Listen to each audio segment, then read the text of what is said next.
নমস্কার সবাইকে, আমি সমর্পিতা চলে এসেছি আজকের একটা সুন্দর ব্লগ নিয়ে।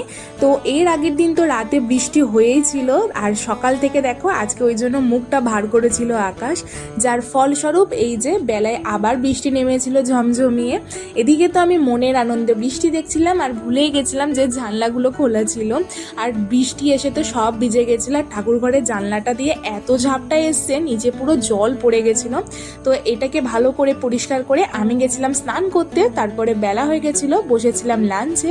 আর আজকে লাঞ্চে ছিল ডাল, এদিকে ছিল অনেক রকম ভাজাভুজি, আর এর আগের দিন তো কচুটা কেটেছিল, আজকে কচুটা করেছিল চিংড়ি মাছ দিয়ে, তার সাথে ছিল বড়ার তরকারি। আর এখন তো আমটা প্রতিদিনই খাচ্ছি বিকেলবেলায়। আর একটু যেহেতু ঠান্ডা ওয়েদার হয়ে গেছিলো, তাই মা দুধ চা করে ওপরে নিয়ে এসেছিলো দুজনে খাবো বলে। আর দেখো আসার সময় একটু ফেলেও দিয়েছিল।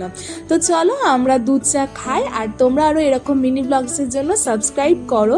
আবার আসবো পরের দিন একটা নতুন ব্লগ নিয়ে। Bye bye.